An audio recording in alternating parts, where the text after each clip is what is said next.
are recording.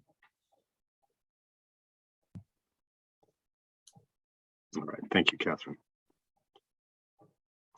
All right, good morning, everyone. I'm Russ Nichols. I am the Interim Director of the California Department of Technology. Welcome to our January 2022 Middle Mile Advisory Committee meeting. We have a fairly full agenda today, but before we do that, a couple of house cleaning items, and then we will go through roll call. First, I would like to announce a couple of new members, one of whom I don't believe has been able to join us yet, but we expect her shortly. Alice Reynolds is the new president of the California Public Utilities Commission and taking a seat on the committee. She's been very closely involved with the Middle Mile activities to date and now will fulfill the role as CPUC president. Second is a name that is very familiar to you. Amy Tong has transitioned from the Department of Technology to be the new director at the Office of Digital Innovation. She has been one of the founding members of the band, for lack of a better way to say it, of the Middle Mile efforts, and will continue to act as a senior advisor on this effort, and will in fact continue to facilitate much of the conversation during our Middle Mile Advisory Committee meetings. So thank you, Amy, for stepping into that role. With that, Jules, if you would go through roll call this morning for us. Certainly. Good morning and Happy New Year. Mr. Nichols? Here. Ms. Reynolds? She may be a little late. Ms. Miller? Mr. Omishakan? Shaken? Did I pronounce that correctly? Mike Kiefer for Director Omishakan. Okay, I thought I saw him come in. Oh, then I apologize. I defer. No. I did. I'm not going to be able to stay the entire time, but yes, present as well with Mike. Thank you. Hi, Happy New Year. Ms. Richardson? Here. Senator Gonzalez had a last minute issue she had to deal with. Senator McGuire has a scheduling conflict. Assemblymember Quirk-Silva? And Assemblymember Wood? Here. Hi, how are you? Good. We do have a quorum. And Jules, Gail Miller is here as well. Thank you. So we do have a quorum, and then 2 friendly reminders. There's time allotted for public comment at the end of the meeting, and presenters, please cue Laura in advance to advance your slides while presenting. And sorry to interrupt, this is Alice Reynolds. I just joined as well. Hi, welcome. Thank you. Good morning, Alice. And Alice, we introduced you at the very beginning as moving into your new role. Congratulations on taking over the president's seat. Great, thank you very much. I'm really excited to work with all of you on this very important body. So I'm very much looking forward to it. All right. Thank you. All right, Amy, we will toss the baton to you and run through the agenda for the Middle Mile Advisory Committee. Thank you, Chair Nicholas. And I believe I also saw Assemblymember Quirk-Silva popped up as well. So I want to make sure, Jules, you take the role. Yes, good morning. Good morning. All right. Thank you. Thank you, Jill. All right. Good morning, everyone. Happy to be continued to be part of this wonderful initiatives and exciting progress to be heard from the all the staff briefing today. So without further ado, Mark Monroe. All right. Good morning, members. Hope everybody had got to relax a little during the holidays, and I want to welcome the committee to a new year during which we expect to see project development and construction move really into full gear. I wanted to start by reminding the committee that the process we're following on this project, as most of us I hope understand, we're heavily dependent on the state's partners and industry experts to design a network that will meet the needs of all Californians. To this end, the Public Utilities Commission has been assembling data regarding where the unserved and underserved communities are, and is working with Caltrans data to map how best to link these communities using the right of way for the roughly 15,000 miles of state-owned highway system. With this data, the Golden State Net, our third-party administrator, is is designing and engineering the entire system so that we are able to use the resources provided to develop the best network possible. Since we last met, we've continued to make progress on the middle mile project. Two things I'll point out. As we discussed in the past, the Public Utilities Commission provided the updated mapping data that we had been anticipating on December 31st. This data has been used to provide updated maps that can be found on CDT's Middle Mile website. And in a few minutes, Rob Osborne from the Public Utilities Commission will walk the committee through the mapping data. Similarly, Golden State Net, our third-party administrator, has provided an initial draft of its project sequencing methodology to CDT.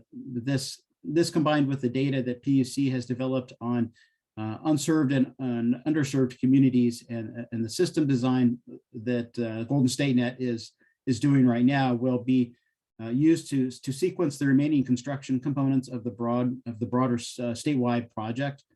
And in a few minutes, the Golden State Net team will be presenting in the sequencing approach to the committee. In terms of kind of next steps and what we're looking forward to in the months to come here, Golden State Net has begun on a system level design that will be vital to helping CDT determine where to build and where to lease. Among other things, the system level design will identify a network reference design for the physical and electronic components of the system. It'll provide maps, diagrams, tables, a detail of the outside plants, the hub sites, and the electronics materials that will be needed. And just to remind everybody, I know the industry has their own language here. So as a reference, outside plant is industry. It's the industry speak for the physical cabling. It's most of what I think most of us think about in terms of the fiber infrastructure. But the cabling, the supporting infrastructure such as conduit, cables, or cabinets, towers, poles, and any other associated hardware such as the repeaters. Really anything that connects the one switching facility to another. So that's kind of the what I would qualify as mostly the hard material that we all think of when we think of the system. The plan for the system level design, it'll present cost estimates for several types of outside plant construction and assign the various types to the various segments of the network. It'll include the detailed materials, constructions, specifications, an explanation of the design parameters, and then an identification of segments that are to be, that they would recommend for construction, segments that are available for IRUs, and then using the PUC data and the system expertise, they'll be able to include a sequenced list of projects to be constructed.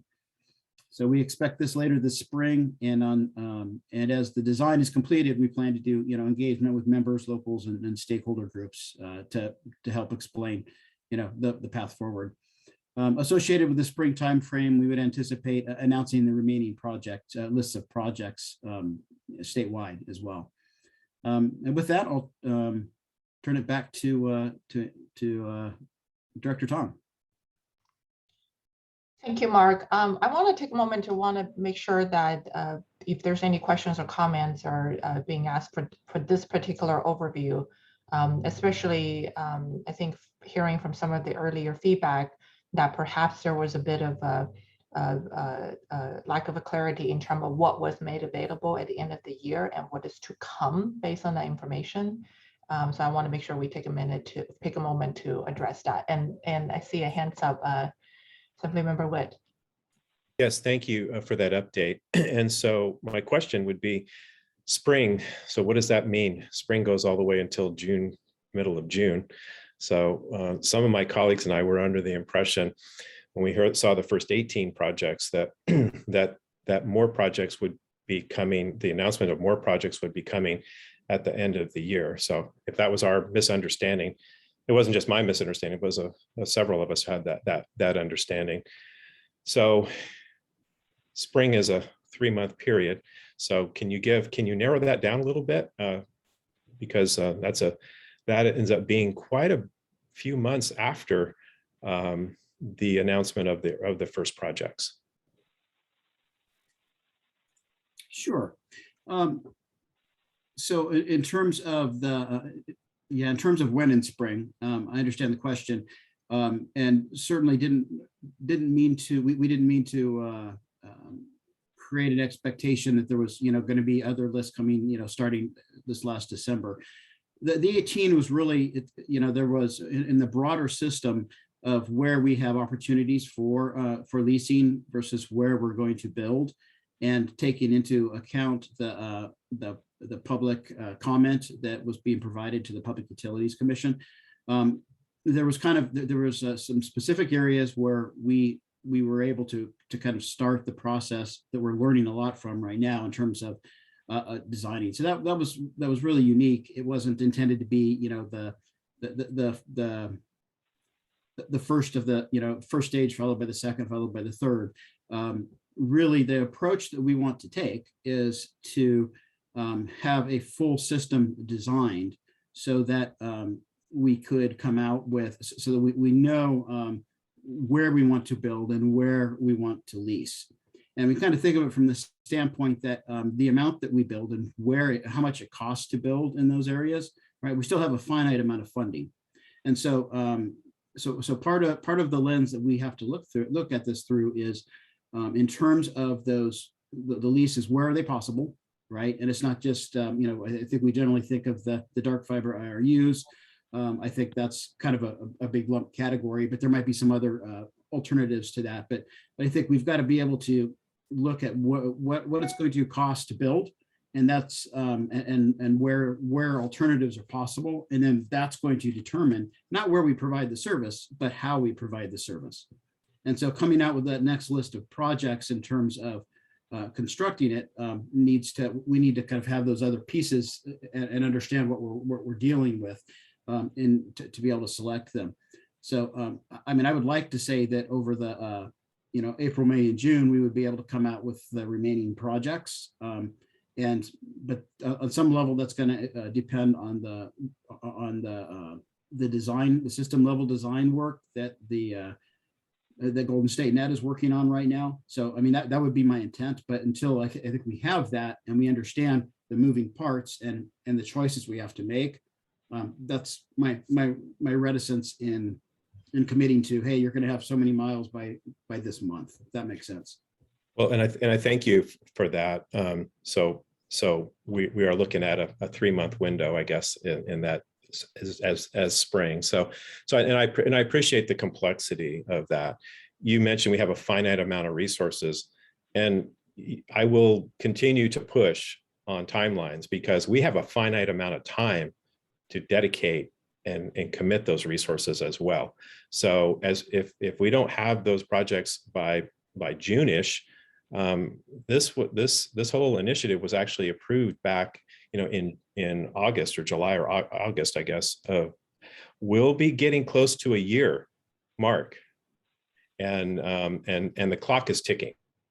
And so I don't want to be a broken record here, but I do want to emphasize the urgency of coordination and a way to expedite this, because my biggest fear from the beginning is that we might get to a point where we have to send some money back to somebody because we weren't able to commit it, and that would be a huge disservice to the people who need this service.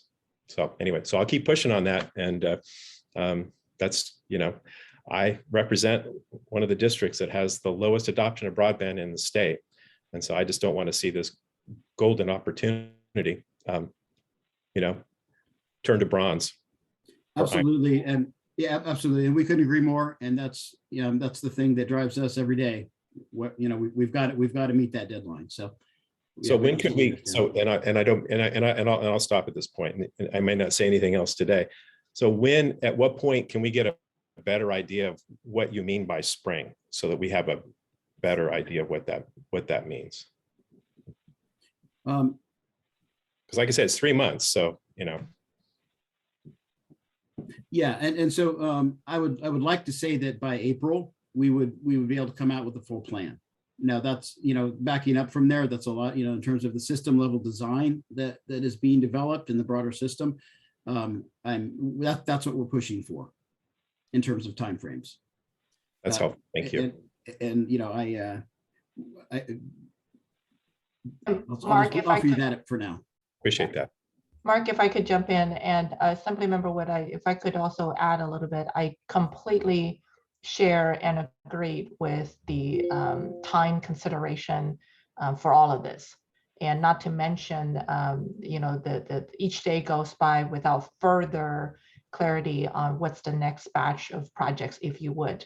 Aside from the fact that there's the map, I believe CPUC is going to go through a demonstration of what the map reflects right now as the deliverable that was received on the December 31st. But I think, your point is well taken, the fact that, great, you have a statewide map showing what the potential areas are. The next piece of concrete information is when and how, what method that those areas will be receiving, either the build or IRU or a hybrid of both. And I think what I'm hearing from Mark is the fact that because of that complexity of defining the sequence requires good engineering design, and it's really, really at the core of the TPA. And so I think that let's continue to ask this question from the TPA, if I may suggest that when they, present their information, to see what is the likelihood to keep this committee appraised of the progress towards the April timeframe, and therefore the possibility or the likelihood of having the next batch of projects being made available by April. We can see some type of ongoing progress at the subsequent MMAC meetings. Okay. Thank you. Appreciate it. I'm going to see if there's any other questions or comment from committee members.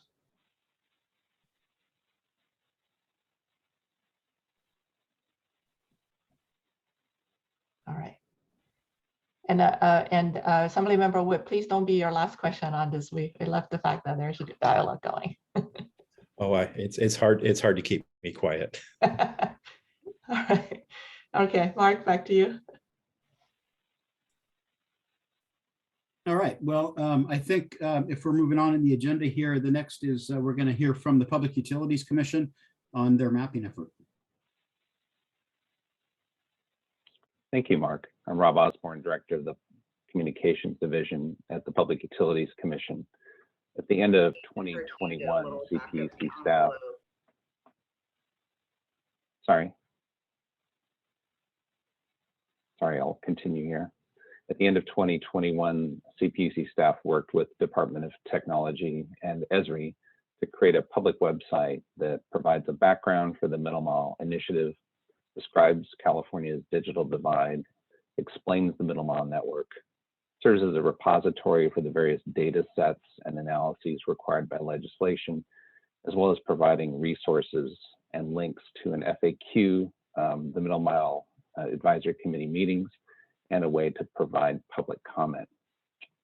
So you'll see up above, there's an about, there's data analysis, there's resources, MMAC meetings, and public comment. So let's go to the next slide, please. This is the data and analysis tab, and the default map, the starting point here, is the entire 15,000 mile state highway network. There are 4 maps below that are overlays that are provided. I'll just mention them briefly and then go through them. So first is the preliminary Middle Mile network map. After that, it's an unserved locations map. Then we have the Caltrans scheduled projects map. And then finally, the public comment map. So the preliminary Middle Mile network, which we can go to the next slide, please. So what you see here is, you'll notice, maybe hopefully you can see this, each of the maps has a details button on them. And so when you click that, you can see the details for each of the maps. It provides an overview of what's being shown. And what you see here for the unserved locations is unserved locations using the 25.3, 25 megabits per second down and 3 megabits per second up speed standard. And this excludes legacy DSL and DOCSIS 2 technologies. There's two colors. There's blue indicating residential and brown indicating non-residential. So that would be businesses or anchor institutions or other locations. The size of the bubbles varies depending on the number of locations that are unserved. And these are not just the census designated places, these are all the locations in the state. And this analysis is relying on all 15,000 miles of the state highway network. And just as a recap, the proposed middle mile network that we used as the basis back in the May revise is the 8,100 mile network. So if we go on to the next slide.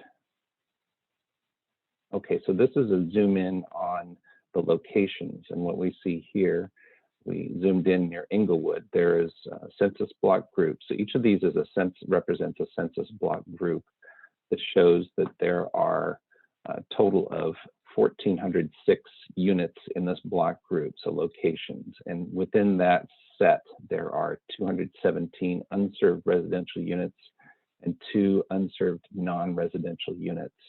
You can see on overlaid with these bubbles is the purple proposed middle mile network. So you can see in some cases, the dots will touch the middle mile network or be very close. In other cases, they're not.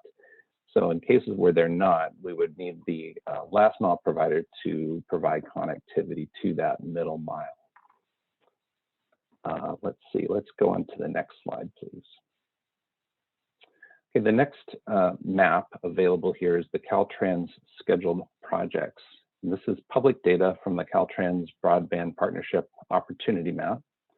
This map layer shows the Caltrans State Highway Operation and Protection Program, SHOP projects, some of which require project initiation documents called PIDs. These projects belong to the Fix It First program that funds the repair and preservation of the state highway system. So the middle mile network locations are being considered for building with the Caltrans scheduled projects. If we go to the next slide, I show an example here. So here we can see in Alpine County, you'll see that there's a blue line running southwest from the purple line through Alpine County. So that is a Caltrans project, and then the purple line is the proposed middle mile. You'll see in some cases, well, in this case here up above near Highway 89, there is an overlap. So we have both Caltrans and proposed overlapping. Okay, let's go on to the next slide, please. Okay, finally, we have the public comments map. And again, this shows the detail section, which explains what is included in this map. And so the PUC received public comments on the statewide open access middle mile. That was the comments were the middle mile authorized under SB 156. The comments responded to 2 rulings in the Broadband for All rulemaking, which is R209001.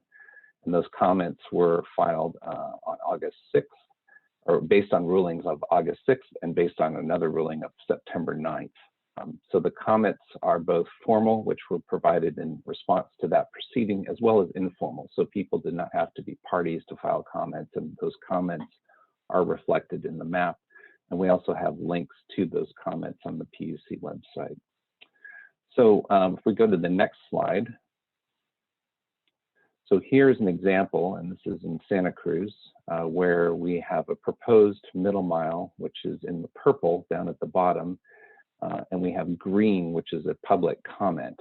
And in this case, the proposed build was on Highway 17, which heads sort of northeast from the base of this map. And then the public comment showing Highway 9. We can see who recommended this. This was Emily Hom from Santa Cruz County Business Council saying, please add Highway 9. And then the Highway 17, the public comment said, we don't need to build on 17 because there's fiber there. So this is an example of where public comment comes into play vis-a-vis the proposed middle mile network. The public comments, incidentally, Emily Hahn was not the only one commenting on Highway 9. We also had comments from Assemblymember Stone and Congressional Representative Anna Eshoo regarding that location. And so the public comment map will show for the entire state where we received comment. And comments can still be filed. PUC is accepting public comments in the middle mile locations. And I can put that email address up after this so that people have something to direct their comments to, and or they can file them through the broadband, I'm sorry, the MMAC, which we have up here, the public comment link. Let's see. So I think that's the end of my presentation. Thank you. Thank you, Rob. And I wanted to make sure that we also take a moment to for the MMAC council members to ask any questions or comment, because this is a lot of information, very good information, very robust, but it does take a bit of time to make sure that this is, you know, explained. So let's open it up for questions or comments. Yes, Assemblymember. Sorry, but just a question, more of a comment. On one of the maps, you have like a light blue and a dark and a purple. You know, I would just say that sometimes it's a little hard to follow the maps when you're using similar colors like that. Is there a way to change the color schemes a little bit so there's more of a contrast, so it's easier to see where the overlap is when you've got similar colors? Like on the map, it's up there now. You've got like a purple and a red. The green's easy, but the purple and the red are like, okay, you know, it's a little harder to follow. Is there a way to change the color schemes a little bit? I'm not colorblind or anything, but it's just, it's more helpful, I think. Just a suggestion, just a question. That's a very good comment. Thank you, Assemblymember Wood. And we can change the colors, yes. And so we'll take that back. Thanks. I have two questions. Good morning, Assemblymember Sharon Quirk-Silva. The CPUC has indicated that there are more maps coming. What I'm interested in is, why is the CPUC releasing the maps in batches, and what future maps are being planned? So that's number one. And what will be the role of the CUPC in the future as the maps have been published, and that was one of their requirements or duties, if you want to say that. Sure, I can start off, and maybe Mark, you can supplement if I missed anything. So this map collection here, we provided this data to the Department of Technology. So we jointly released this. And we have additional analysis and prioritization specified in 156 that will be published in consultation with Department of Technology and the other Middle Mile Initiative partners. But on the batches coming out, as far as what will be the process there? Yeah, I can, I'm sorry, I can jump in here a bit, but you know, I think largely the mapping that has been done so far is, you know, I feel like that is going to be kind of a lion's share of kind of that original mapping. So as we continue to look at the maps, and you know, I'll try to kind of illustrate something here.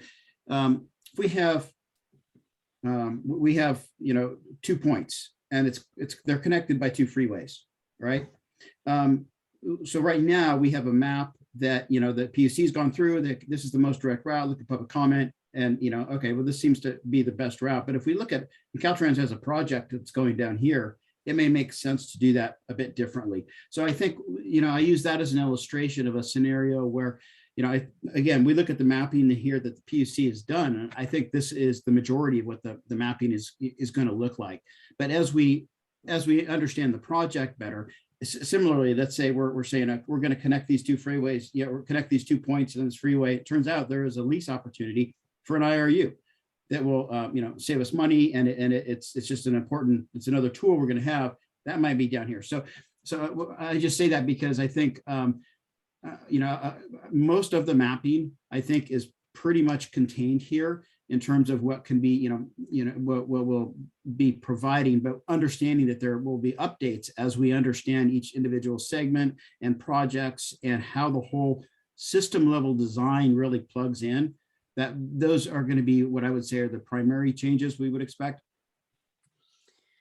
All right, so I think what has been confusing, and we have spoken about this, which is initially you had the 18 projects that were released, and then next at the end of December, the 34 areas. And so that was some of the confusion by some of the broadband working group, which was first there was 18 projects, and next there was 35 areas. So when we go back, in essence, we're not going to be seeing more projects released. What you're saying is that the areas that you've outlined would be that where the work is going to be determined. Is that pretty much what you said? So in terms of the maps that we have right here and really the data on the unserved and underserved, as more information comes in, I think some of those numbers might be updated. I'll kind of defer to PUC on that, but I mean, I think we have a general understanding. We're not going to have massive communities come in that we didn't know about that were unserved or underserved, right? I think the vast majority of the material is actionable in terms of that.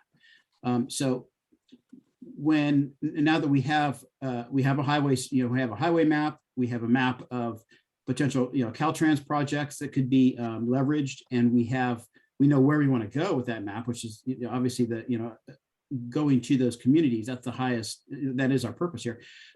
We have kind of that analytical tool to then move forward. And so the one piece, the components that we are still evaluating are, is one route connecting these two communities, or getting from where we have service to where we don't. Is there one route that's preferable to another? And it might be because it costs more to build. It might be because it costs less to build because we've got a Caltrans project. And it might be that we can, that given that we have money for, to construct 3/4 of the system, that might be one of the places where it makes the most sense to instead initially lead off with a long-term lease to connect those areas. So I think that's, when we think of that, we think of the map, I really think in terms of the substance of it is, where are the communities and where's the need? That's what we're trying to connect. And in terms of the map along the freeways, I think that's where I think most of it's pretty accurate, but there might be some places where we have to make some decisions along the way. All right, thank you. Madam Chair? Yes, please. Just a couple things. One, I don't know what the 35 areas folks are talking about are. I'm sorry. Have I misunderstood something? Yeah, I was going to ask that. Somebody remember Quicksilver. I think the 35 area reference, I'm not sure if that was through this conversation, but I think it was always the initial 18, and then by December 31st is the statewide map, which is what we're looking at right now. I don't think there are any additional areas. So that's one point. And then the second point, just to be sort of really clear on Dr. Wood's questions around when the third-party administrator speaks today, I think you'll hear kind of what their timeline they're working on. They got the maps from PUC, they're getting it.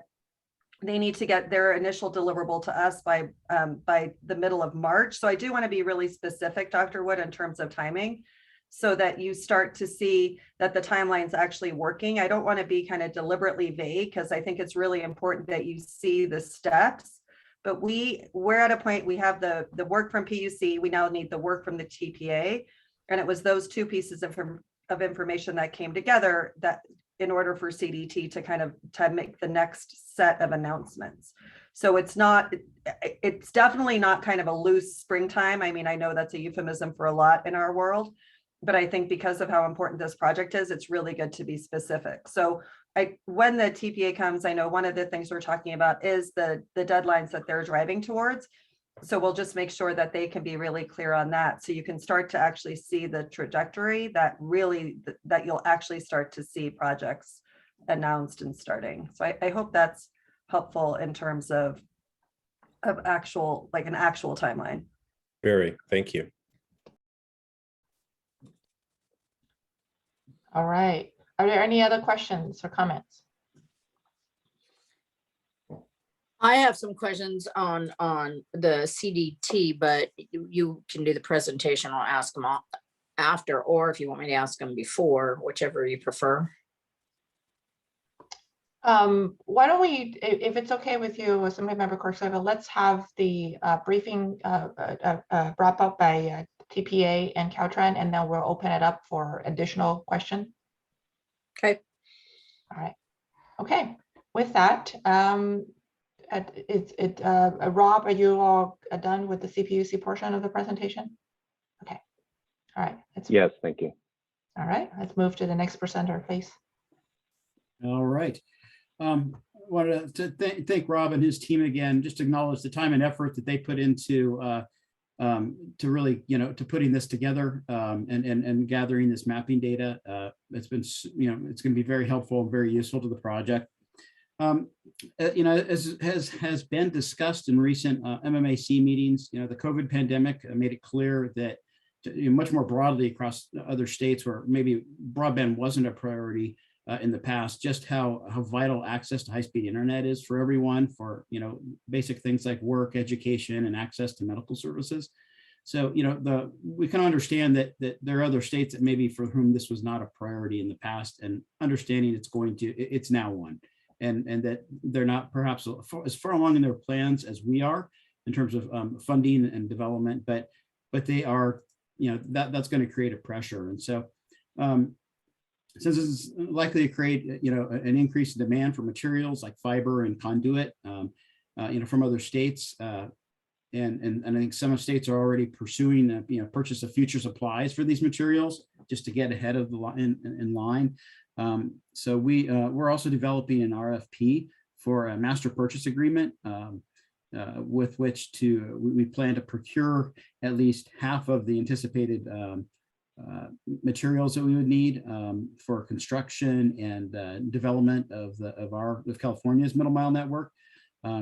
This will include higher risk materials such as fiber cable and conduits and handholds, but they'll also include the other materials that we're going to be needing for such as electronics and whatnot that kind of pull the whole system together and actually make it function.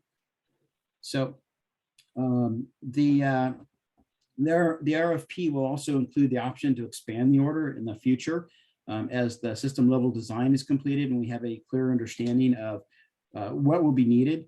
Doing the RFP in this manner should give us a clear understanding of current and future materials costs, which will also be a factor in determining how much we can afford to build versus lease. It will also make future procurement go faster and prevent the need to do multiple RFPs later once the additional materials are identified in the system plan. And then the last key component of this procurement is that we will be purchasing basically future supplies of materials, future production, and we'll be pursuing options for manufacturers for the manufacturers and suppliers to also provide some of the storage. This should minimize the state's storage needs and the associated costs and logistics. We are working with Caltrans to model out construction as we work on what is going to be built. We're working out a model for general construction timeframes and the associated materials we need to better target production and delivery of materials in the timeframes that are consistent with construction. And the master purchase agreement is intended to secure future supply of the materials we'll be needing and keep California ahead of the line and of other states and help us meet the federal timeframes. And so with that, I can answer questions or turn it over to Golden State Net. They're following up with their update. Thank you, Mark, and good morning, everyone. Again, I'm Tony Naughton with Golden State Net, the third-party administrator. And I think our slide needs to be up here on the screen if possible.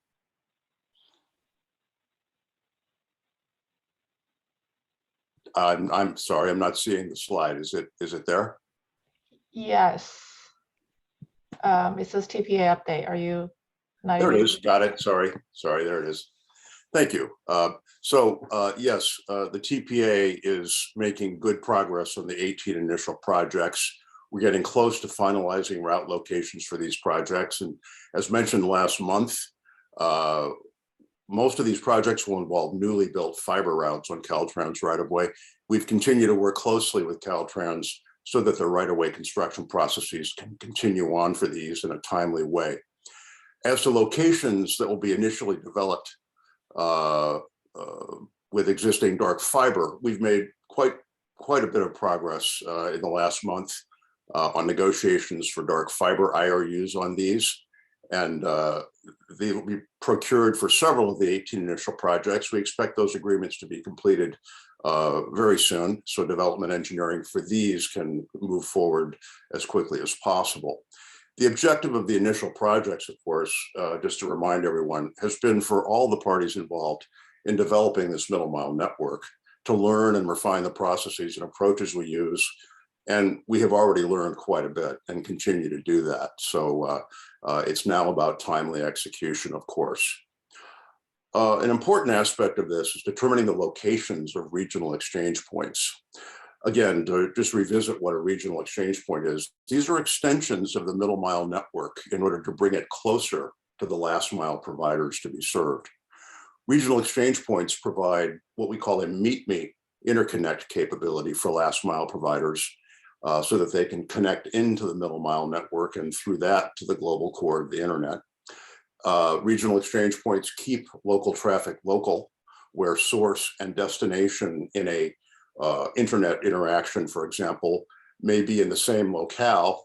That interaction shouldn't have to transit through a distant exchange peering location in the Bay Area or in Southern California. If source and destination are local, that traffic should be kept local, and regional exchange points will fulfill that function. We also intend to put content caching and distribution into as many of these regional exchange points as we can, and this enables enhanced download speeds for popular content. We expect that some of the regional exchange points will be, in fact, developed from scratch by Golden State Net from the ground up. However, it's important to know that from the standpoint of turning up these regional exchanges faster to enable service to last mile faster, and also reducing costs, it makes great sense to use existing ISP and carrier facilities when possible to co-locate these regional exchange points.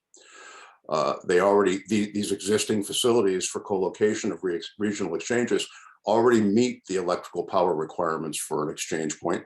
And quite importantly, they have existing facilities and network cross-connect capabilities so that last mile providers to be served can more easily and quickly connect into a regional exchange point and the middle mile.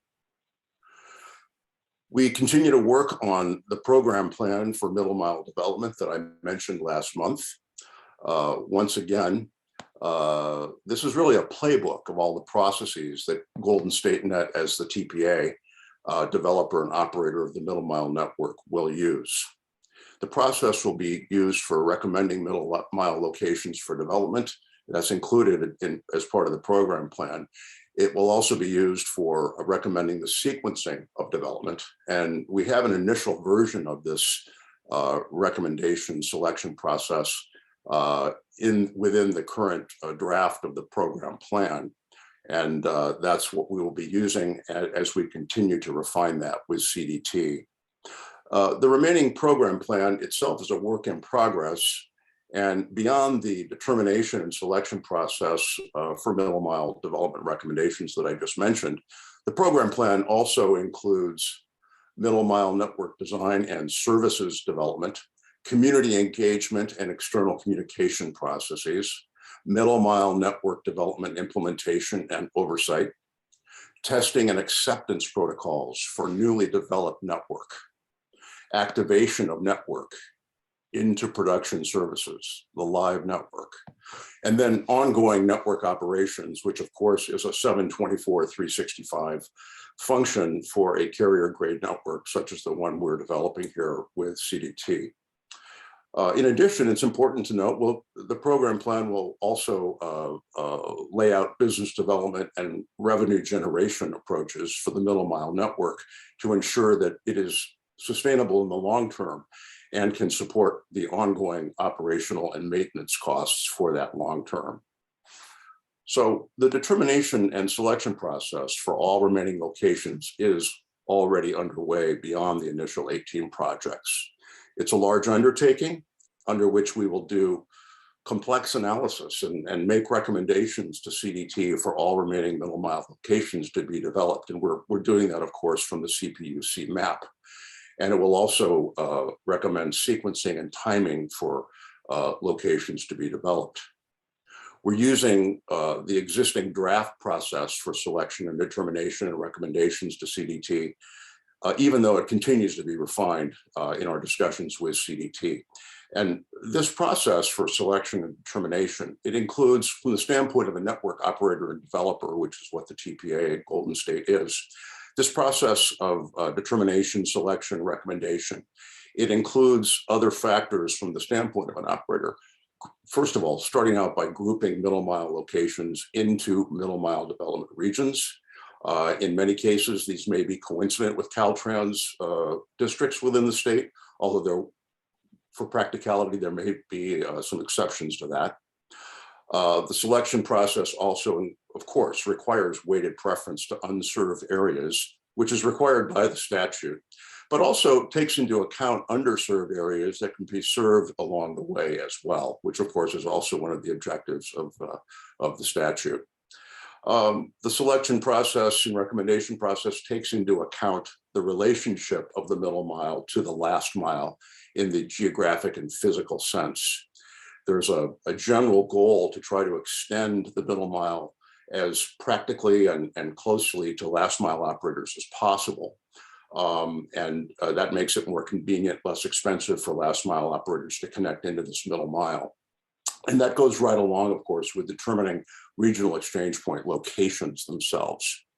Another important factor is the protected service requirement.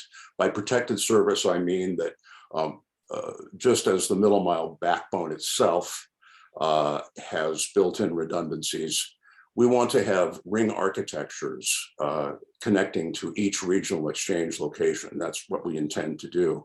And in that way, if you have path diverse redundant connections into regional exchanges, if one of those connections experiences a fiber cut or some other type of network event that halts or diminishes service, service to end users in the last mile and other users of the middle mile network will not be interrupted because of the protected service path redundancy.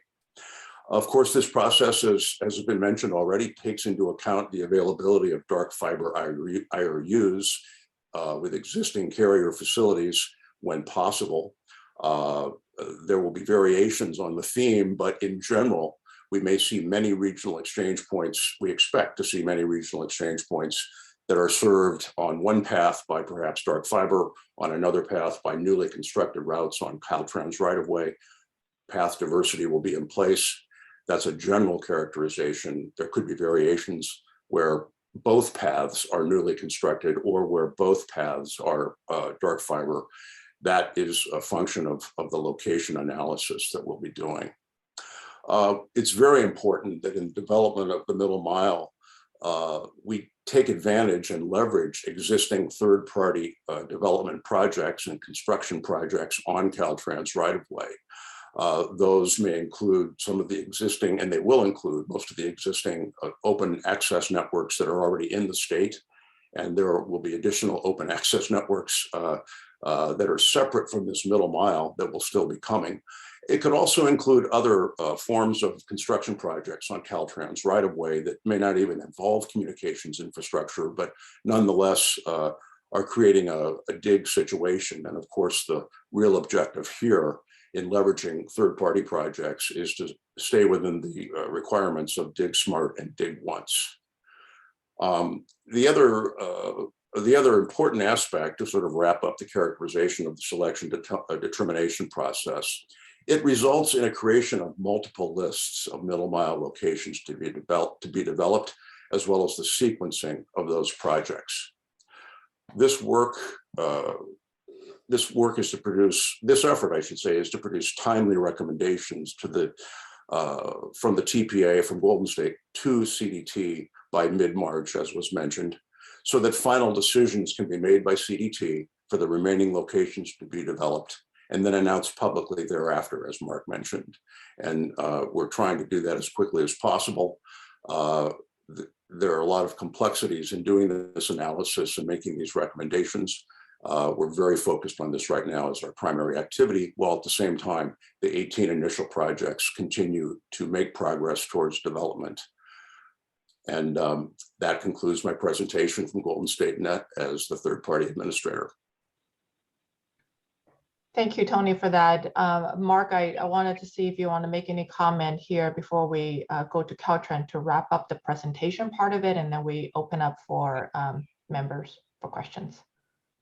Absolutely. And just wanted to follow up with Assemblymember Quirk-Sola's question in terms of changes to maps. I wanted to clarify that there are two aspects of mapping the system, both which may generate some changes. And so I think, we talked about the Public Utilities Commission, and their work's really focused on unserved and underserved areas. It focuses on, the locations of these communities and the maps of the state highway system that connect them.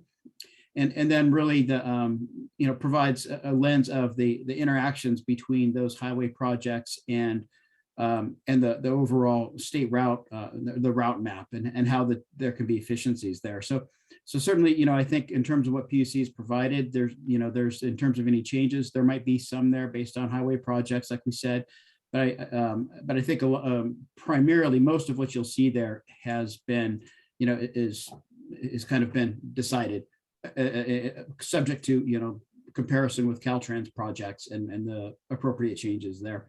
But the other lens, and this is kind of, I think, what Tony was talking a bit about here, is that, the TPA is going to provide this lens it's unique to building a complete network and making sure that the whole system connects and provides the appropriate opportunities for those last mile connections to those unserved and underserved communities and functions as an operable network.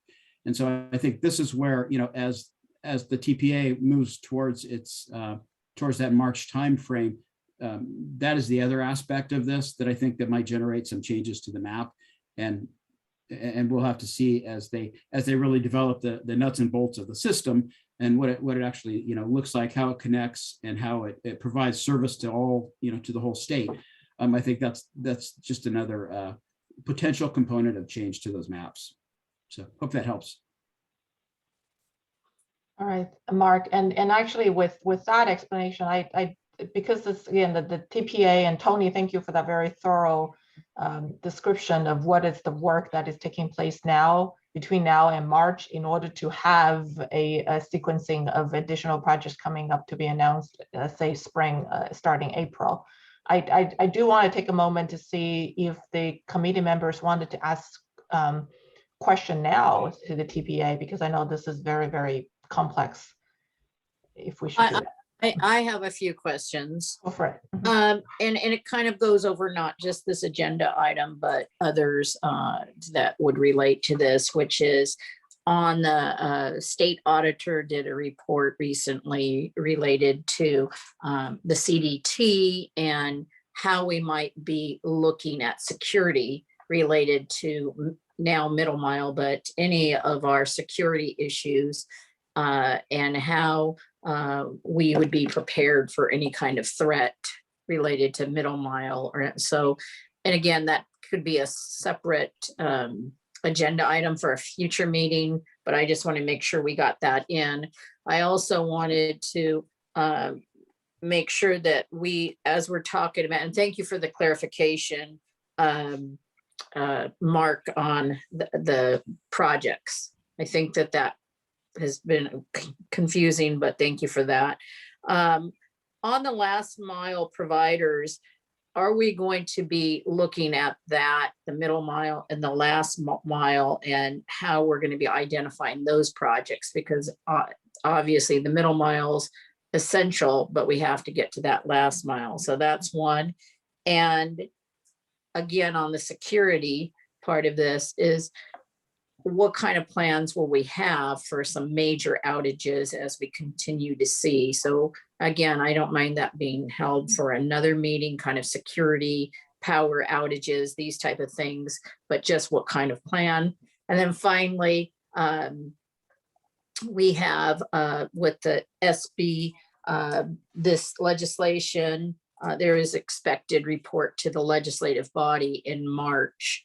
And how will that look? Will this be a written report? Will it be something that that we can take back to our colleagues? Yeah, I'm So gonna. that was a lot. Got it. Those are good. I think the three major, if I could maybe parse out, ask the staff to respond to. Tony, if you could speak to more of the last mile consideration in the engineering design of AV sequencing work right now, because I know that it's something that TPA have a lot of experience and in doing so. On the auditor's report about security, Assembly member, I think perhaps Rust on this could speak to a little bit, just identifying or differentiate the difference between state operation security versus the middle mile and last mile as a critical infrastructure security. And then the last question in terms of there is a March due date of briefings to legislature in what form. I wonder if Mark could address that in your response. And maybe if you guys can do that before we go to Assembly Member Wood, that's okay. All right, Tony. So the CPUC map does a great job of pointing out where the underserved and unserved locations are. When you peel into that, you'll see that certainly there are some unserved locations that have no existing last mile provider.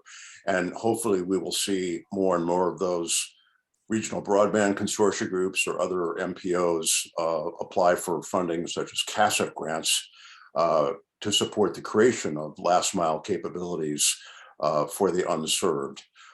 There are unserved areas within portions of last mile infrastructure that already exist. And so, with a view towards expediency of development and interconnectivity to the middle mile, if there's an existing last mile provider to connect to, that will be taken into account, both in terms of timing and location of regional exchange points, as well as certainly taking into account unserved areas where there is no last mile provider. I'm not at all suggesting that those will be ignored. In some cases, we'll be developing middle mile out to last mile areas that have pending grant applications, for instance. In some cases, we'll even be developing middle mile locations and regional exchange points in the vicinity of areas that have no last mile provider and no pending grant or other resource from which a last mile provider can be developed. It doesn't mean we ignore those. Good example might be tribal lands, for instance. And we're keeping that very much in mind, as well as similar kinds of areas. So coordination, the map is really terrific in terms of the data that it shows, but we also need to have coordination with CPUC on pending grant applicants. So we include those within the recommendations and sequencing for middle mile development. May I say a word also about security? Yes, before you go there, I just want to make sure if CPUC wants to chime in on the last mile, because I know this is really a CPUC-led, either President Reno or Rob as the staff. Yeah, thank you, Madam Chair. I'm going to turn it over to Rob, but I will just say that we've been working really hard on the CASF grants, and my understanding is that we have no pending grant applications at the moment. All of the awards have been made, so those projects are well underway. And we will, of course, continue to coordinate with CDT and the TPA and all of the players here. We look forward to doing that. We think that that will provide the most benefits to the state. And so we'll be taking an active role in coordination of our last mile grant program with this middle mile effort. Turn it over to Rob to see if he has anything to add. Thank you, President Reynolds. So we have three major programs that were enabled with SB 156, and I'll just provide a brief status on all three. So the federal funding account, which is $2 billion, that the opening comments for the allocation proposal were solicited on November 30th. Reply comments on allocation proposals, and just as a reminder, the allocation proposal had to do with urban versus rural. So the reply comments were due on December 15th, and we estimate to have a proposed decision published for 30-day comment in the first quarter. So, between now and March. The second one I want to address is the technical assistance, and this provides seed funding, or actually funding to local agencies so that they can do broadband planning. So it's really a starting point. And the estimated final decision to be published will be, we're hoping to have that out this month in January. That would be put out for 30-day public comment. And we estimate 30 days after the decision that we'd be able to start accepting grant applications. And then finally, the loan loss reserve program. And so this provides seed capital to local agencies that want to raise bond financing. And so we estimate to have a staff proposal for comment in the first quarter this year. Thank you, President Reynolds and Rob from CPUC for that. And again, Assembly Member Wood, thank you for your patience. I want to make sure we quickly address the security and then the March report. Acting Director Nicholas, if you want to go ahead and talk about the security, and it sounds like Tony want to make a comment as well. And then we move to Mark to talk about the March update. So, Member Quirk-Silva, it's a great question. The broadband infrastructure that we're talking about with Middle Mile is identified as critical infrastructure for the state, and obviously we'll have a high level of security requirements. Tony can speak a little bit to that. Can also speak to some of the redundancy and potential outage mitigation. He did address that briefly in his presentation, but I do think it's worthy of adding to a future agenda item to do that in a little more detail and address security in more detail at that point as well. So we'll carry that forward to an agenda item for a future meeting. Related to the CSA audit that was just published, that audit was really focused on a different aspect of CDT, essentially an audit of our audit program. And in that sense, unrelated to the physical infrastructure that we're implementing with the Middle Mile network. But your point is well taken. We do need to make sure that we cover that security of the Middle Mile infrastructure in another meeting. And with that, Tony, do you want to speak real quickly? We are pressed for time a little bit. Thanks, Rob. Yes, and I'll make it very quick. Just a couple of points. I think number one is I think it's an excellent idea to actually have a separate agenda item in a future meeting talking about what I was referring to as protected service and path diversity, so that everybody understands the importance of that to avoid service interruptions or network events that interrupt the network. With regard to security, I just wanted to briefly say, first of all, I am not the security engineering expert, but I've been around these types of infrastructures for over 30 years. Every organization I've ever worked with, and this is absolutely true, I should say, of Golden State Net and the TPA, has at the network layer always employed best practices of the day for network security. And in that regard, we draw upon the expertise of our partner CPUC, which has operated, as you all know, a production grade, carrier grade network throughout California for many years. CPUC is exemplary in its following and insistence on best security practices, again, at the network layer. As I'm sure many of you or all of you understand, above the network layer, operating environments, applications, that's beyond our security capability. Our focus is on network, but it's a best practices standard. I think it would be appropriate for us to have an expanded discussion at a future meeting on that point to directly address and explain in more detail. And of course, we would bring along some of our engineering folks who have expertise on this to that discussion. Right. Thank you. Mark, quickly, if you can address the March report, and I want to make sure we get to Assembly Member Wood. Sure. Quick answer. Yes, we will be doing the report. It will be a written report. And we will come out with that. As I think most people are familiar with in the report, a lot of great metrics in terms of, you know, the how long is the system, how much has been built, how many providers are connected to it, how many households.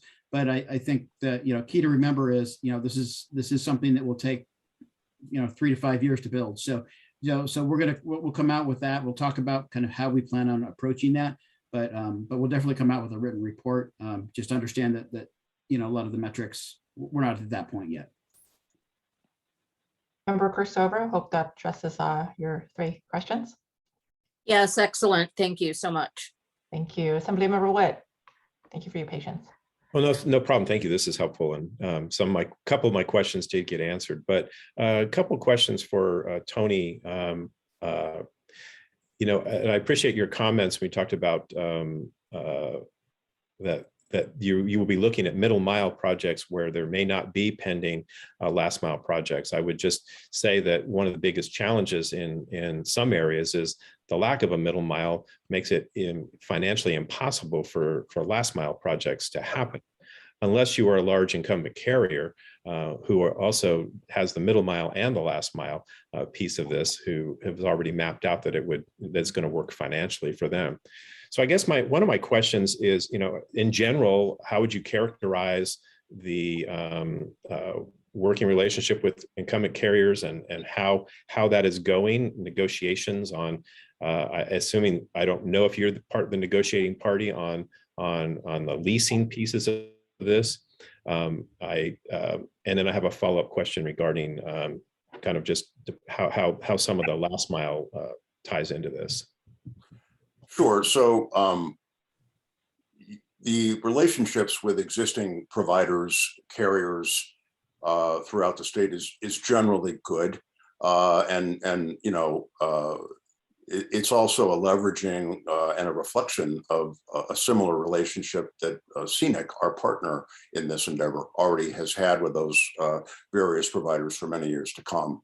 I don't want to overstate it or make it sound like happy talk, but I would say it's really been very positive and cooperative. We haven't spoken with every carrier in the state in this regard. Many of them are not in a position to really help us as much as we may need, but those who are in that position, we've had very positive, encouraging discussions with, both with regard to dark fiber, as well as with regard to potential co-location of regional exchange points into some of their facilities. I would characterize their attitude and position towards this as very cooperative. And you know, there are a number of reasons for that if I'm on their side of the table. But I think they view this as a very positive program as well. And the particular carriers we've been speaking with more closely, I don't think it's an overstatement to call that a partnership in the making. Okay, and first, before I forget, and I do not want to forget this, I want kudos to the CPUC on the fact that you have no pending CASF applications and those projects are funded. Thank you. We have a number of them in our district, and I'm very, very appreciative of that. I'm going to go back to something related to the last mile and try to understand. You know, one of my frustrations as a member is that we're often told that areas are served by carriers, and that may mean that one person at the end of the road got service, where there's a whole bunch of people in the middle that weren't even offered service. So and I recognize that is last mile, but that is also, you know, if for the middle mile to be turned to a success, we're going to need to be sure that, you know, that's there so that the last mile can be appropriately accessed. So are you getting, are the granular details of what that service looks like becoming available to you? Because they certainly haven't been available to us as legislators. So we don't really know. It's always been guarded as you know, trade secrets and things like that. But what kind of, are you getting the granular data? I don't need it. I just need to know somebody's got it, so that we actually know who is served and who is not served, because I believe that that level of understanding will be critical to where and how the middle mile is deployed. That's right. Yeah. That's right. Oh, sorry, Tony, for interrupting. I just want to make sure if this, it sounds like this is really a CPUC address. I want to see if CPUC want to take a first step at this first. Yes, absolutely. And I believe that this would be a good question for Rob, as the communications division has done a lot of thinking on this, and he can explain the inputs to the determinations of the mapping tool and our the way that we evaluate underserved. Rob. Thank you, President Reynolds, and thank you, Assemblymember Wood. Your concern is spot on, and I share your concern. And we're in the process of implementing a location-based map, and this is an issue that has affected not just California but the entire nation. So the FCC is doing a similar effort right now at the national level. Thanks to Senate Bill 156, it really enables the expansion of what defines a carrier. Up until now, it's been almost entirely incumbents or companies that are familiar with the territory, but essentially where we are today is incumbents aren't building out anymore. So we're trying to find new models, and SB 156 really enables that through the local agency technical assistance and through loan loss reserve to be able to empower localities, municipalities, JPAs, new models of deploying last mile broadband. With regard to the location, sort of to loop back on that, the census block-based mapping clearly has a flaw in terms of determining what is eligible.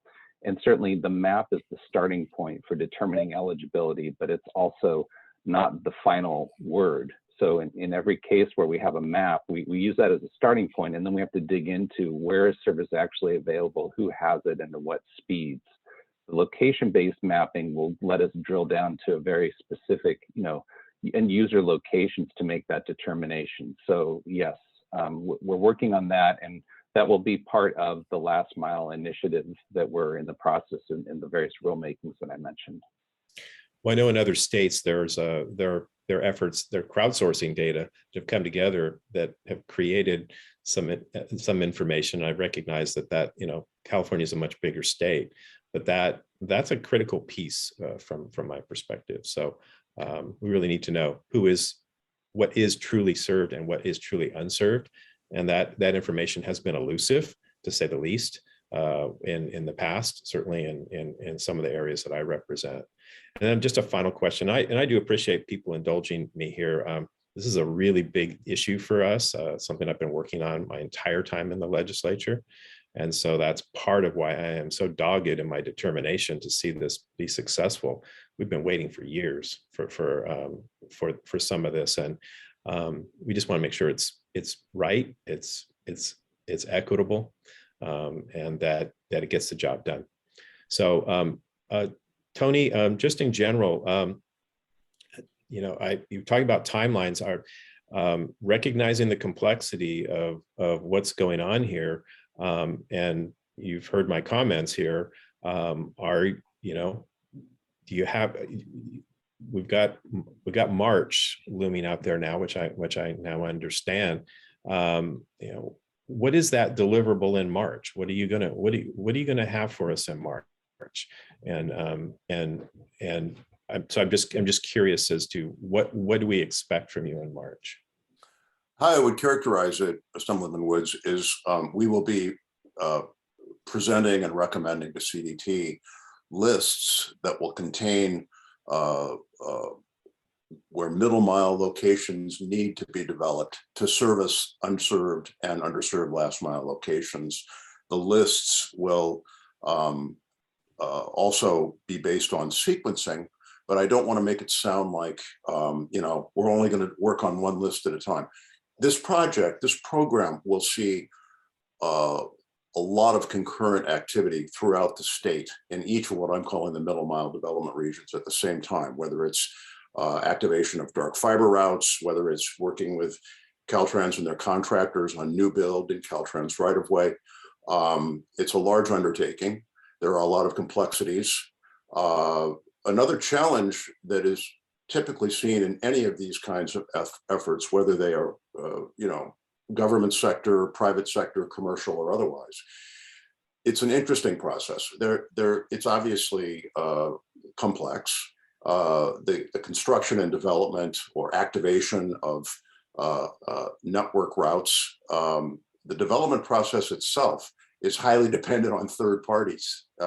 If you're leasing dark fiber, there's a carrier involved. If there's new build activity, there are contractors involved in addition to suppliers involved, and suppliers are involved in every respect. So there are a lot of third-party elements to this that neither we nor the state of California have direct control over in every instance.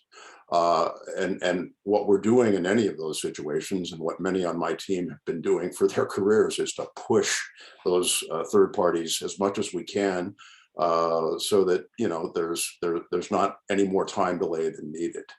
I'm not sure if that fully answers the question, or in terms of what you're looking not really. It didn't really. Actually, not at all. But I'm going to ask you a final question, and that is, you said you're seeing progress on the 18 initial projects. Does that mean we're getting fiber in the ground?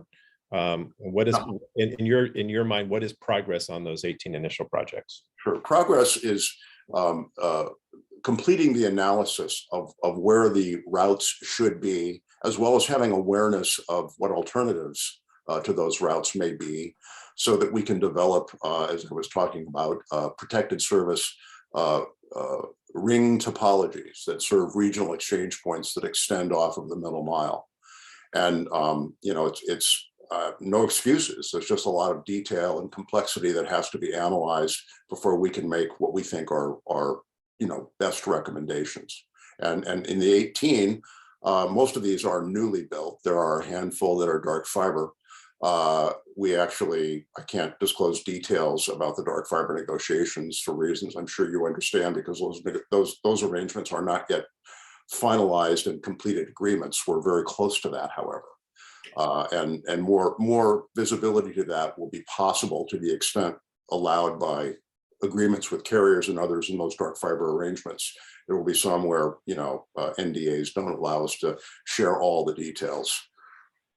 So since these 18 projects were chosen because of their ability to be, I believe, expedited because of existing Caltrans projects and things, I'm sorry, I'm going to be dogged here and ask you, and push you a little bit. When can we start to expect to see fiber in these projects that are the first 18? And once I go back to my concern is that, are we going to get to the end of the line and not be done because we haven't been able to move these things? So I'm going to keep pushing, and I just give us a rough idea.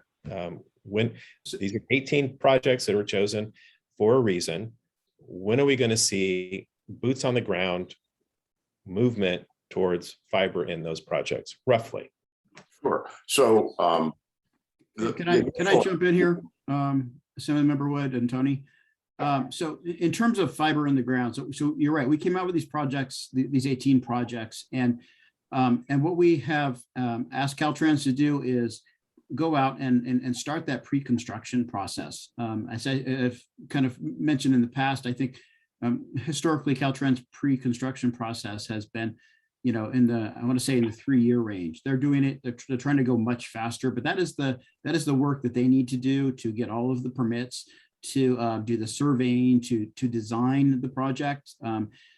So in terms of moving from where we are right now to construction, Caltrans I think has talked a bit through their processes. I know they're trying to go faster, and I know we're trying to look for ways to streamline their process. I don't expect in most cases for fiber to be in the ground during 2022. That is the normal amount of work that Caltrans has to do in an accelerated manner, just to be able to start. We're hoping in 2023. And I could have Caltrans is on the line. They can speak a little more to their timeframes, but I think that's when you would expect to see fiber in the ground, is hopefully starting at some point in 2023. And so when we talk about what the work that the Golden State Net is doing, they're looking at those same projects and saying, okay, well, if, this is right now, Caltrans is beginning its process, is doing its process for this accelerated process for pre-construction to be able to, move as quickly as possible to construction. But how many components of this are there alternatives where maybe we don't build part of it because there's an IRU opportunity, or for the sake of, I think Tony has talked about loops, when you don't just go out to one place, but you want to have kind of these rings. So to make sure that if something happens to one section of cable, you still have the resiliency of something else temporarily. So, communities it's not a one and done where they get knocked out until it's fixed. So there are some aspects of that. And I think that's really the lens that that the TPA is working on when they talk about working on this. So now one could argue we're headed in both directions as fast as possible at the same time, because, because we want to make sure that we get fiber, if we're putting fiber in the ground, we can get that in the ground as quickly as possible. And let me just add to if I may add to what Mark is saying, to answer the question about boots on the ground. The first boots on the ground you will see are those that belong to engineers that will be working on lighting up and activating dark fiber routes that are part of the 18. I believe there are 4 of the 18 that are serviceable with dark fiber. I expect that to be happening within 3 to 6 months from now on any of those dark fiber routes that we have secured, where those routes, the facilities are already there. They need to be terminated between the middle mile backbone network and the destination of that fiber to a regional exchange point. So those will be the first boots on the ground that you see. I hope that this is like a snowball that builds momentum, because I still go back to my original fears that we've got a lot more projects beyond these 18 initial projects. And if we don't get a process that helps to expedite this all along the way and start seeing that, that we might get to the end of the line and not have been able to commit the resources that we've been granted. So I hope we're seeing this. I hope this is the beginning of a big snowball. But I personally based on my understanding, I thought some of these projects were far enough along that we'd start to see fiber sooner rather than later. So 2023 is a little surprising. That gets us a year and a half past the passage of SB 156, and with looming deadlines out there. So, So thank you. I want to be mindful of the time. I know Ms. Miller, you have a question also raised. I'll make sure I'll get to you, but I just want to quickly to say that the 18 project was designed exactly for the fact that we get all of the pre-construction and all the learning done now, so that the velocity is going to pick up for the rest of it. So that not every single one of them is going to spend the time, but you learn from here and then you can code. Like I know your analogy is the snowball. I call it the velocity is going to pick up from here. So with that, Ms. Miller. Yeah, I was going to emphasize the point, Ms. Tong, that you're making just in terms of what the pre-construction work means for the life cycle of the projects. And so this is about 3 times as fast as a normal Caltrans project, at least, just to give you an idea, Dr. Wood, of how much faster we're moving. That's one. And then 2, I don't know that we answered your question, and this is an important one, on where the rest of the middle mile is. So I think that was your question. Mr. Osborne, I don't know if you could sort of answer that specifically in terms of the information you have from the carriers. So as we know, the reason all of the current middle mile is the carrier's middle mile. So we don't actually have all of that information, but I just think to be a little bit more specific about what information we do have and what's proprietary and what's not. I think that was the question. We could also agendize this for later. I don't know how you want to answer that, but I do want to answer that specific question, because when we were talking about SB 156, that was a lot of the conversation. And that, Mr. Naughton, is what you're referring to when you talk about an IRU and what negotiations you're having, that sort of undergirds all of this. What middle mile is available that can be lit up, that can then be used to execute a last mile? So I think that middle mile question is an important one, but I also don't necessarily know the answer, and I don't know, Ms. Tong, if it's something we want to potentially think about for the next meeting, just because it's a longer conversation, but it is a good question, just to like existing middle mile, building middle mile IRUs, like a little bit of a how we're going to handle each of those. Yeah, I just want to, from a time check aspect, Rob, if you have a very brief response, and then probably this would be a good conversation to agendize. I do want to be mindful, we still have a Caltrans presentation as well as public comment. Unless the MMAC member is going to stay longer, I want to make sure we're all mindful of everybody's time. But Rob, do you have a quick response before I move this forward? Yeah, and just to add to what Gail was saying on the existing middle mile, so we did solicit middle mile as well as location information from the providers.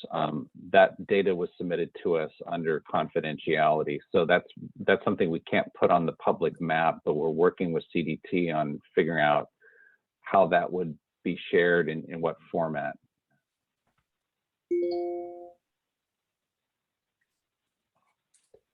Okay, member Questover. Yeah, related to moving these projects forward as if we want to say as quickly as possible. I think there's a huge agreement there that we want to be able to move these projects as quickly as possible. And so if we can, maybe like you say, agendize this for another meeting, but with that same agenda item related to the PUC, and thank you, because I know it was mentioned in this presentation today that the CASIV projects are now moved out. There does not remain any that are left in the queue, if you want to say. But again, not trying to be negative, it's been brought to my attention that some of those projects were in a queue for more than a year and a half. They've now been moved out, but future CASIV projects for another round wouldn't be till late 2022. So I guess one of my questions, and we could add it to a future agenda, is there a possibility to move up these timelines from the PUC to get these projects moved forward and to let people know who might want to apply that they can have an opportunity to have these projects reviewed much sooner than the end of the next, I think it's the end of 2022. But that could be spoken about in a future agenda item. Thank you. Thank you. Again, I understand some of the members have a hard stop at 11:30, and I want to make sure Caltrans has time to present, and then also we got to make sure we have public comment period. So if it's okay with all the council member, we'll make sure the staff taking all of these items to be covered in the future. And also a reminder that there's also a quarterly California Broadband Council meeting that also CPUC participates in, and it covers the last mile initiatives as well. So there's multiple places to address, but if it's okay with everyone, I'd like to go ahead and move forward on the next final presentation. All right, Caltrans. Thank you. Good morning. This update today is on the status of Caltrans's efforts to leverage our highway projects that overlap the middle mile network in the delivery of these broadband projects. So of the transportation projects that overlap the broadband middle mile network, Caltrans has identified over 100 potentially viable projects for inclusion of the network. Under 10% of the middle mile network, or approximately 700 miles, can be constructed by adding the broadband middle mile network to our highway projects. The majority, though, of the broadband middle mile network will be constructed through standalone projects. The criteria that we use to identify these projects include, as has been previously mentioned today, the funding requirement to allocate by December 2024 and expend the funds by December 2026. So any projects that cannot be awarded by the end of calendar year 2024 or constructed by the end of calendar year 2026, those projects won't meet the funding requirements, and those have been eliminated from this map. The potentially viable highway projects are ones that also, in terms of the scope, can add these broadband elements by trenching to include the elements of conduit, fiber optic cable, junction boxes, and all the supporting elements within our state highway right-of-way. For projects that already have an approved environmental document, the addition of the broadband elements can be accommodated within the existing environmental clearance or with a relative ease of revalidation. Then those projects have also been included. We looked at projects that could accommodate the broadband elements without the need to have to acquire permanent right-of-way. And then also projects that are a single point location aren't viable or feasible for this effort. And examples of that may be like a culvert cleaning, which the scope of work doesn't allow for this kind of work. So these are potentially viable projects, and they are not yet confirmed to move forward, though, with adding the broadband middle mile network. I just wanted to share today with you the order of magnitude so you can see the number of miles out of the approximately 8,100 miles of the middle mile network that can be done via a highway transportation project versus those that are standalone. So next slide, I've got one more slide, and then we'll certainly take questions. The other thing I wanted to share with you today is that as you can see here, there are many federal and state agencies that Caltrans works with in the delivery of projects. And so we work with the appropriate agencies, not all of these at any one time on any given project, but those that we need to. And so there's been discussion about streamlining the delivery of the broadband projects, and towards that effort, Caltrans and each of our 12 districts will be engaging with the local and regional resource agencies to brief them on the upcoming broadband middle mile network efforts and to identify strategies on how we can expedite some of the reviews and the permitting needs for these projects in order to get them built timely. So those are a few of the things that Caltrans has been working on, and that's it for me today. Thank you, Director Tong. I'll turn it back to you.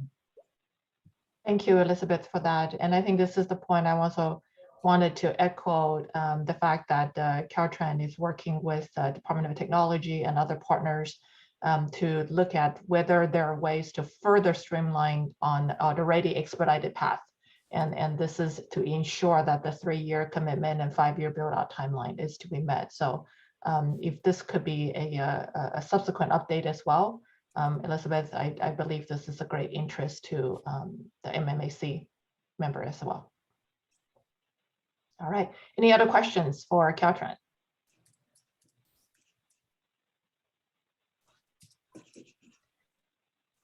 All right, I see no hands. I'm going to go ahead and open it up to the public comments. I understand there are folks already waiting in the queue. So if you can go ahead and unshare the screen so we can see everybody. There you go. And before we do that, Assemblymember Wood has his hand up. Oh, I'm sorry, I missed that. Sorry, Assemblymember Wood, go for it. Thanks. Real quick question. And this is more of a question probably for the PUC. My understanding is that the CASIF grants, once they're awarded, have a window of time for completion, 2 years. Is that correct? Yes, that's correct. So we've got all these projects approved in my district and in other people's districts. We have no pending applications. So at what point does the clock start ticking on that for those projects? Is it from the approval? I worry that there's, that we're gonna have to go through this again for these projects. Thank you for your question. So the clock starts ticking when we receive the acceptance of the award from the recipient. So, but they're not going to know when the middle mile might be available to them. So they may take a chance at some point and have to go through the process again. I guess my concern is we've awarded these projects, but we don't have certainty about when the middle mile. So what advice are you going to give to people as to when to pull the trigger to ask for the money? Because or are they just going to wait? Are these going to be 3 years, 5 years out before they even get a chance to, you see where I'm going with this? Yes, and I think it's a valid concern. And just to clarify, the CASF awards that were awarded in this past calendar year were under the what I'm going to call the legacy CASF program. We are updating the rules based on the addition of the federal funding account, local agency technical assistance, as well as the loan loss reserve. So I think that that's still something that we can take into consideration for my first point. The second is we do have projects that have gone beyond 2 years. And I think, the applicant, we work with applicants if they're making progress on the projects. So to the extent that there's a pending middle mile build, that's something we would take into account. So are you looking at grandfathering in some of these approved projects to a new set of rules so that they don't get caught? I mean, these projects take a long time to get to the point where you get an award. It would be a shame because we're not able to, on our end, complete the middle mile pieces of this, that they would have to go back to the drawing board and resubmit applications. I think, is it correct, Director Yeah. Osborne, that the commission has the ability to extend the 2-year period and could consider the length of time it's taking for the middle mile projects to the extent that that last mile project is dependent on the middle mile, so that the project wouldn't get lost, or it's not that it's going to get dropped if it isn't completed. We could do an extension of that 2-year period. Okay. Still a process, though, they're going to have to go through, right? Okay. All right. Thank you. We'll keep that in mind, though. It's a very good point that you're raising. Okay. Thank you. All right, I want to do a last opportunity for the MMAC committee member. Any other questions or comment before we go to public comment period? Seeing none, Jules, why don't we go ahead and move towards public comment period? Certainly, and just a reminder, in order to allow everyone who wants to comment time to do so, we respectfully request that you please limit each public comment to 2 minutes per presenter and 1 presenter per entity. We'll go ahead and start with the online comments received. The first one was from Frontier about 2 CASF grant resolutions. Is there somebody from Frontier who'd like to speak to this?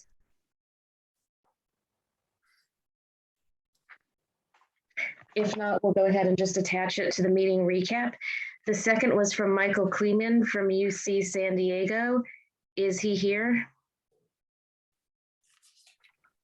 It doesn't appear that he's here, so I'll go ahead and add those to the recap as well. Additionally, from Mono County Board of Supervisors, is somebody here representing them? I think that is a no. And from Stan Santos, we received this morning. I see that he has his hand up. Go ahead, Mr. Santos.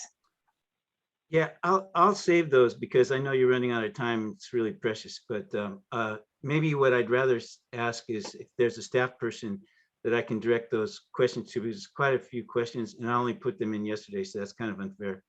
But if you could, maybe somebody could email me or put it in the chat who I might direct those to in terms of staff.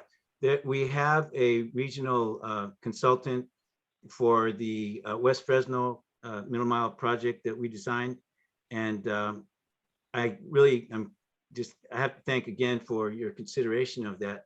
And we did write it in with 2 connection points at distinct locations so the traffic can travel in 2 directions, and so we're really favorable.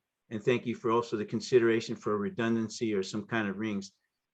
But again, there's a little bit of a disconnect with the middle mile regional, I guess, consultant or whatever.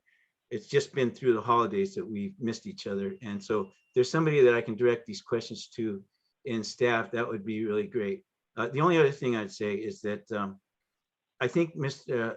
Wood respectfully is asked, I don't want to answer for staff, but I think maybe part of my question is similar, which is, I understand the window is closed for the February submittals for CASF applications, is what I think you're saying, which would be the ones that would be the first in the queue.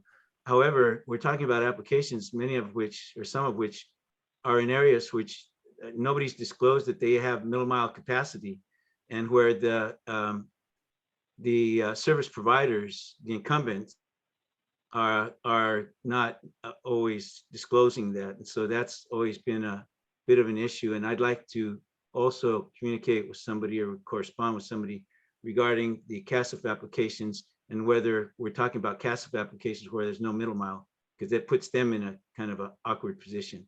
So, but I'll save it for that. And again, I'm just really heartfully thankful for your efforts and what you're doing. I see it's so complex. I hope it's gonna move okay, and none of you have heart attacks or ulcers over it, but it will be worth it in the end. Thank you. Thank you. We will go ahead and follow up with you because we have your email address. I'm going to go to see if there's anybody on the phone next who would like to make public comment. We do have a couple of phone members. We'll loop back again afterwards. Mr. Williams, please go ahead. Thanks. This is Ted Williams, Supervisor, Mendocino County. I appreciate the presentation. When and where can we learn more of the technical details so that our county can begin planning a holistic approach to the last mile? We're concerned that the last mile funding may be inadequate for us to provide ubiquitous coverage on a fiber to the home model. It's foreseeable we may need to look at wireless for the more sparse areas of our county. Frankly, that's most of our land mass. But we need to understand, will open access, will IP transport or transit be provided? What are the junction points? At a more technical level, how are we going to provide a last mile that interoperates with the state's middle mile? And I don't need the answers here, but I'm wondering when and where. Is there a point person we could talk to?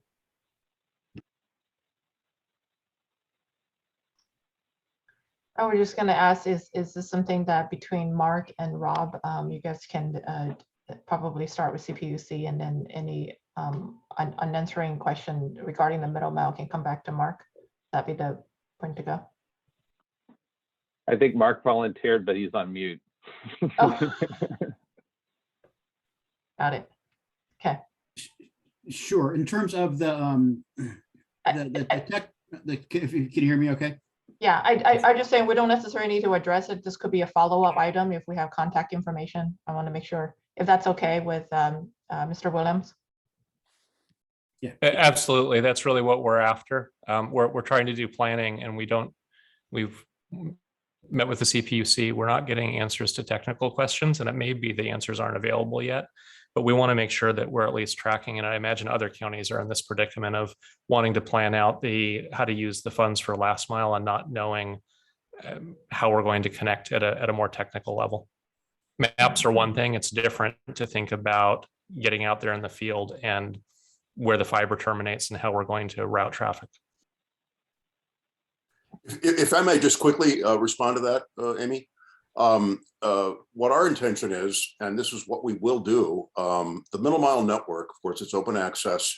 It will primarily provide what we would refer to as layer 2 switched transport services, as well as layer 3 public internet transit services. There will be potentially some other services as well, which we would identify as spectrum services, more advanced service offerings. But we would be looking for conventional interconnects with last mile providers, typically in Ethernet interfaces with gigabit service, multiple gigabit service, or fractional gigabit service. Tony, I would highly suggest that this is a follow item. Sounds like it's not only going to be for Mr. Williams, that'll be beneficial to others. So let's make sure this gets closed out as a follow item, and then that we can, because we have other public comments and we're way over time right now. Thank you, guys. Mr. Williams, if you go ahead and send your email to either through the public comment or the email address on the website, we'll make sure it gets to the right person and followed up. Thank you. Ms. Van, and I don't know how to pronounce your last name. Could you please pronounce it?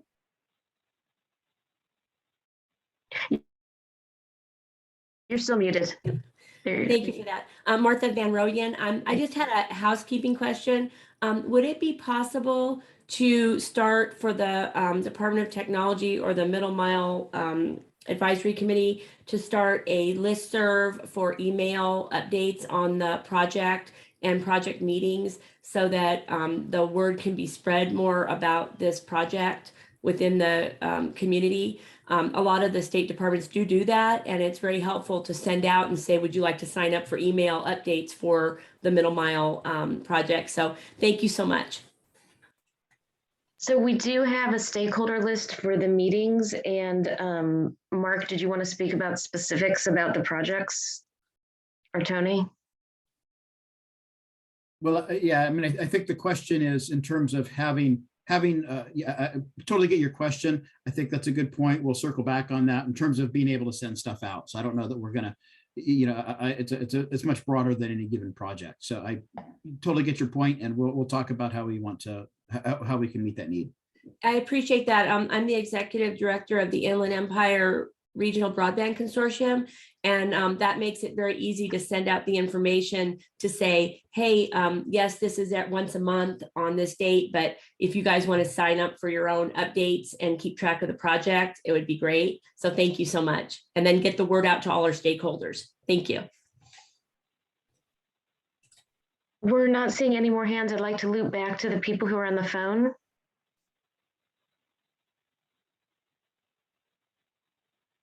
No, does anybody else on Zoom like to make a comment?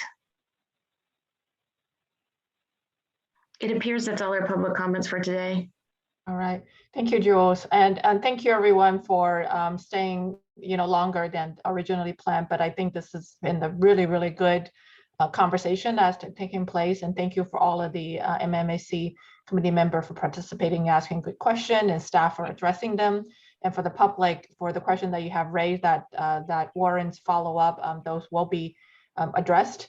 And I think that's an excellent suggestion in terms of the additional listserv, in terms of more stakeholders will be able to join along of all of these progress. So with that said, last round coming back, I'm going to close the public comment period. Last round coming back to the MMAC member to see if there's any other last minute comments or questions.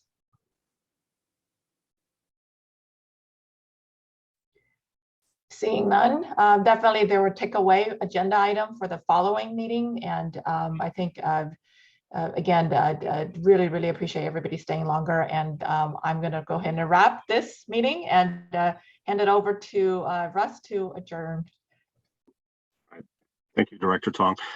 We did capture a number of items that will be agendized for upcoming board meetings. Our next meeting is Friday, February 18th, 10 to 11:30. We'll be sending out the same type of information and link for everyone to join. Thank you for joining today, and we look forward to speaking with you next month. And our meeting is adjourned. Thank you. Thank you.